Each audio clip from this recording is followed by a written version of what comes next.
Greetings, dear viewers! I'm Quill Quickcard, and welcome back to Final Fantasy. I am ready to make my next trip into the Cavern of Earth, for I have prepared a few things for my journey, like this.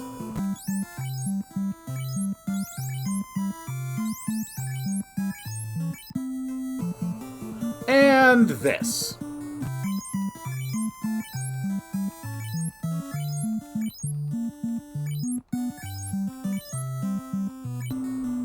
So yeah, I think I'm ready. I just have to make it. I am going to be trying to avoid as many encounters as possible until I actually run back. Specifically, that's because I am, unfortunately, going to have to walk out of this dungeon very soon. And of course Jeb is poisoned. Why wouldn't Jeb get poisoned on the very first battle? I cannot tell you how happy I am that very soon poison will not be much of a concern. Have I mentioned lately that I hate the bats? What are they even doing in here? Like, okay, I get it. Bats live in caves. But you know what? They don't live in deep, horrifying, far underground caverns in caves. Ah, crap. They live near the entrances of caves, so that they can leave the caves. Oh god, there's another bat down there. There's two more bats down there. Ooh. This honestly feels like fighting against a cave full of Zubat. Please. Please. Oh, come on.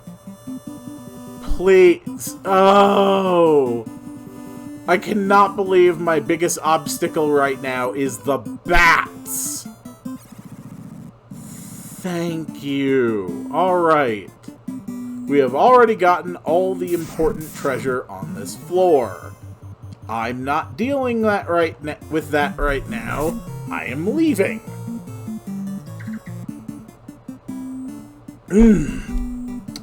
If you heard a strange sound just there, that was actually my big mug of tea. Sometimes it'll make a weird little sound as air escapes.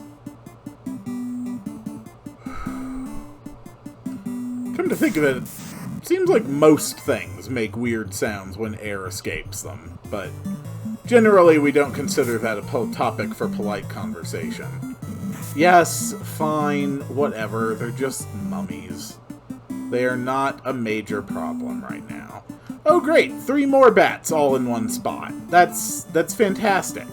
Thank you. You are much kinder than your brothers upstairs. No, I don't want to fight green ogres, or great ogres, or gray ogres, or whatever the hell GR stands for. Galactic Republic? Are they from Star Wars? I mean, obviously that's supposed to be werewolf. Yeah, I know. Poison, yada, yada, yada. Just get me out of the fight. Come on. All I ask is to get to where I'm trying to go. Come on. Let's heal up again. I cannot believe that having that many pure potions may not actually be enough. In fact, that's an absolute lie. I fully believe that it couldn't be enough, because I've played this game before, and that's just how it goes. Alright, I'm almost there. I'm almost there. Yes! I've reached it! Hello! All living things were born to die. No one can defeat me, the vampire! Alright, here is the boss. This is not an especially difficult boss. Especially because I can put fast and... that was a lot of damage. Especially because I can put fast and temper on Jeb. And with fast and temper on Jeb, he is going to be hitting like a damn truck.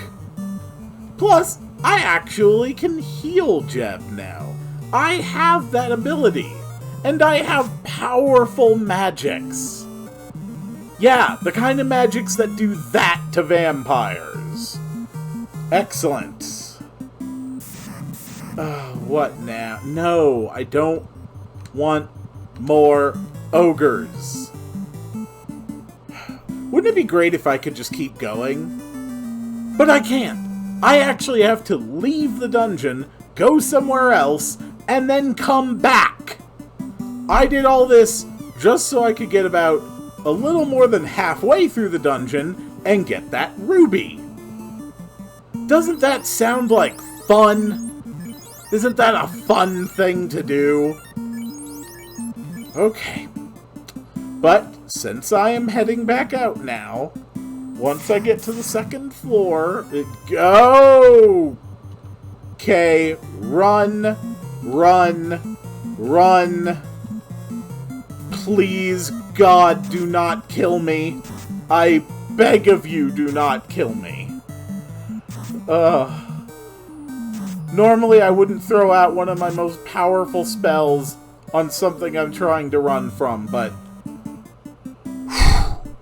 cockatrices have a chance of petrifying you when they hit you. In gameplay terms, that is basically just instant death. And against 6 cockatrices, they truly do have the potential to wipe out your entire group in a single turn. That is why I was willing to blow an ice tube and try to run.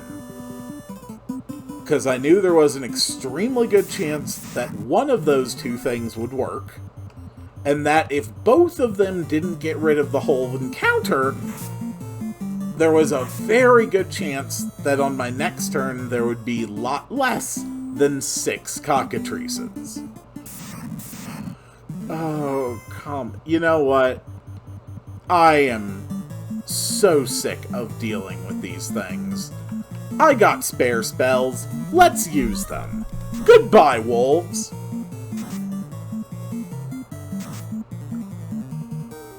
Isn't that satisfying? Fun fact, in pretty much all the remakes of this that I am aware of, they do not use the spells per day system. They just go back to the more typical, you have this much MP and spells cost that much MP system. Now, in truly practical terms, that doesn't mean you have that many more spell casts before you're forced to rejuvenate, but it does mean that there is no minimum level to get spells. If you have the money to afford a spell, you can use it. That gives a profound advantage to spellcasters in that game. Here, and basically in any system that relies on spells per day, you have to be a lot more careful with your resources, and you have to make sure that you have utility in all your different levels of spells. You have to be flexible. In the remakes, you can just buy Fire 2 and Lightning 2 when you reach Elfland and basically just spam that for the rest of the game, and you're gonna do just fine. Whew!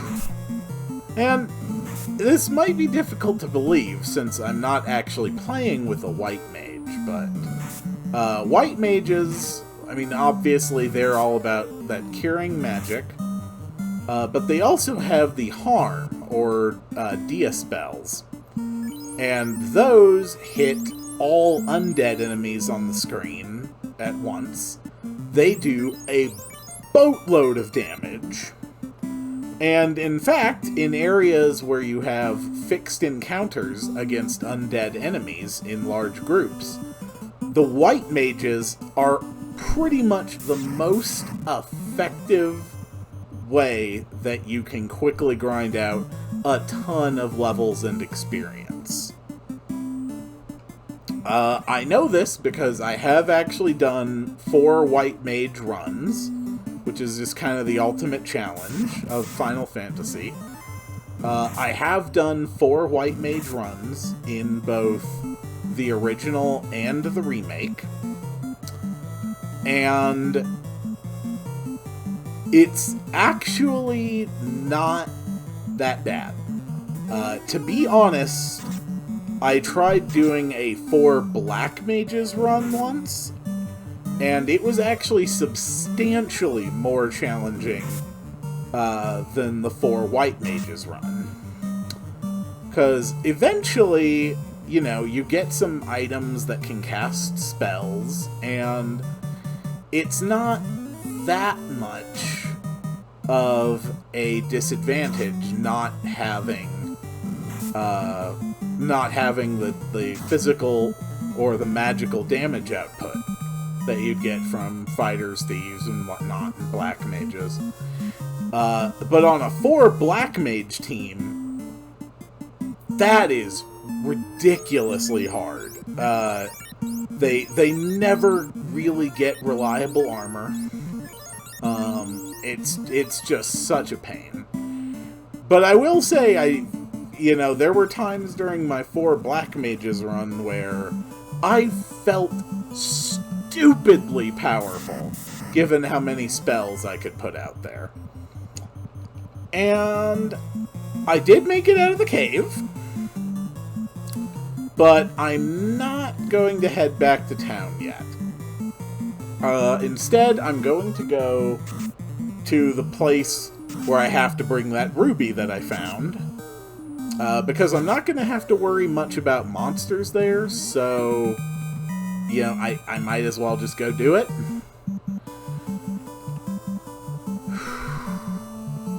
I will definitely stop in town after that, though. Here we go. What do we get? Alright, you know what? I think I am finally ready to take on a Great Ogre. I have the spare spells to do it, so why not use them? Besides, against a single Great Ogre, they are not that threatening. Especially when I got my spells. Come on, Jeb. Yeah, and when Jeb can do that. Jeb is the real hero here. Here we go. Into the cave. So in here, there is a Titan. And you give the Titan the ruby, and it gets out of your way. Then there's a treasure room down here. Why? I hate these wolves. They're just tedious. They're not a threat to me anymore, but they are annoying. Alright, we found a silver helmet. So immediately, gonna put that onto Jeb, whose defenses continue to get even higher. Some gold, some more gold, and a great axe. Now, the axes are very strong, but they have a lot less hit. So right now it's 33 damage 49% hit. If I put on a Great Axe, it's 36 damage, but I lose 10 points, 10 percentage points of hit. That is just not worth it to me. I mean, sometimes... Normally, if I have white mages, I will be fine letting a fighter, you know, use the axes. Because I have a little bit more margin of error. But in a situation like this, I really don't want to do that. You know, I'm recording.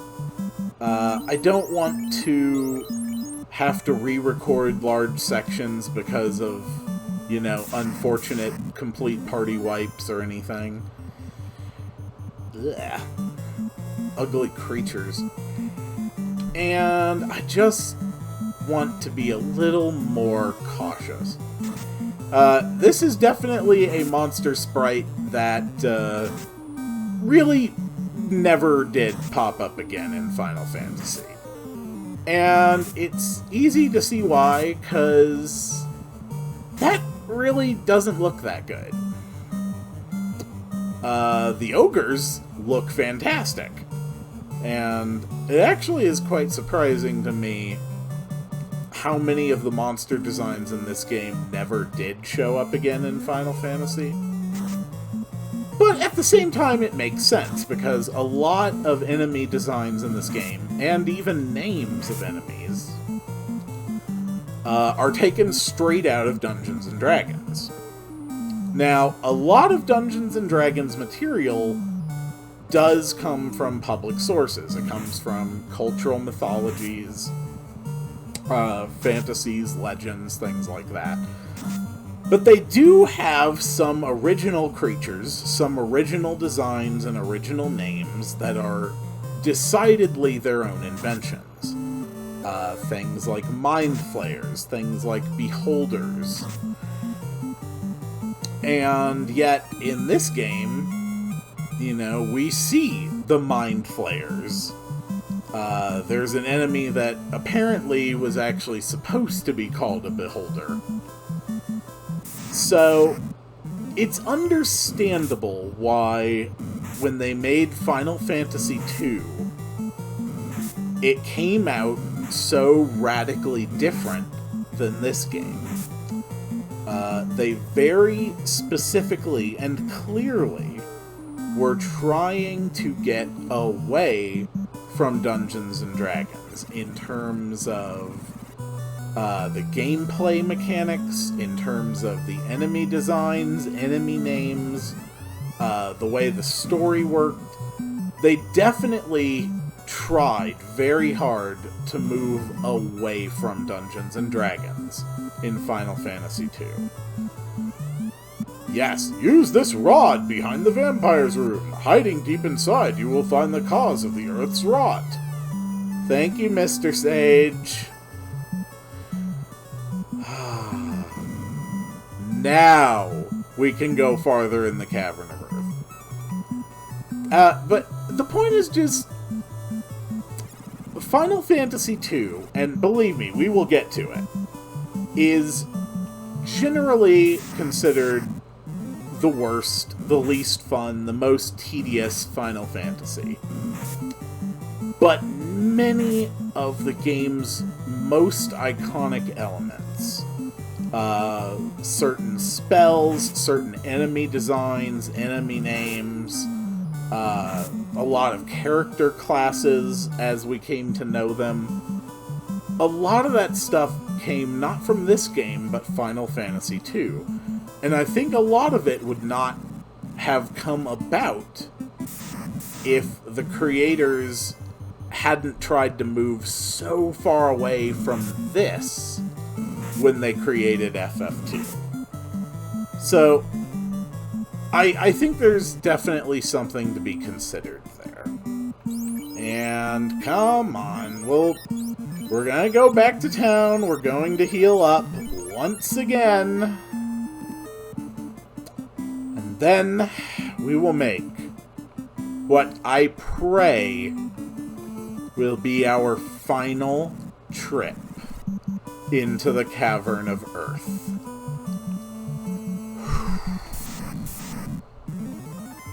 Oh, that's new. I am slightly terrified.